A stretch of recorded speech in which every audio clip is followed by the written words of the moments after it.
माघ मास के शुक्ल पक्ष की पंचमी तिथि को बसंत पंचमी मनाई जाती है। कहा जाता है कि माघ के महीने में सरस्वती माता की पूजा आराधना करनी अवश्य चाहिए।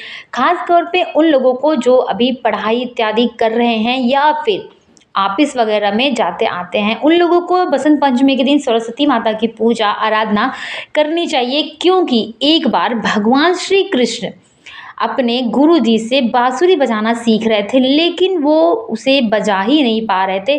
कृष्ण भगवान बहुत परेशान हो गए तथा उनके गुरुजी भी उनको सिखाते सिखाते परेशान हो गए, लेकिन कृष्ण भगवान की बांसुरी में सुर आ ही नहीं रहा था। फिर कृष्ण भगवान ने हाथ जोड़ा और बोला, हे सरस्वती माता, आप मेरे बांसुरी में विराजमान हो जाएं। और मेरी बांसुरी से सुरीली तान निकलने लगे। इतना सुनने के बाद सरस्वती माता स्वयं आकर के प्रकट हुई और कृष्ण भगवान को आशीर्वाद स्वरूप बोली, अब आप अपनी बांसुरी बजाइए और उसमें से बहुत ही सुंदर ताल निकल कर आएगा।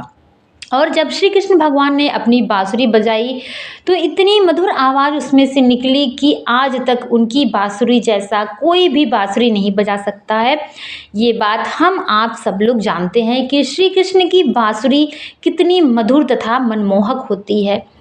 फिर क्या था, बांसुरी बजाते ही इतना सुंदर धुन चढ़ा कि अगल बगल सारे लोग आकर के वहाँ पर खड़े हो गए और यह देखकर भगवान श्री कृष्ण बहुत ही प्रसन्न हुए और वरदान स्वरूप माँ सरस्वती को उन्होंने कहा कि आप जैसे मुझे आज ये वरदान दिया कि मेरी बांसुरी से इतनी सुंदर ध्वनि प्रकट हुई है, उसी तरह मैं भी आपको वरदान देता हूँ कि माघ मास के शुक्ल पक्ष की पंचमी तिथि को बसंत पंचमी के नाम से आपकी पूजा आराधना की जाएगी। बसंत पंचमी के दिन आपकी विशेष रूप से पूजा आराधना की जाएगी तथा जो भी विद्यार्थी आपकी पूजा आराधना करेगा, आपका उस पर आभार हमेशा रहेगा और वह पढ़ाई लिखाई तथा हर एक क्षेत्र में वह अवश्य आगे बढ़ेगा।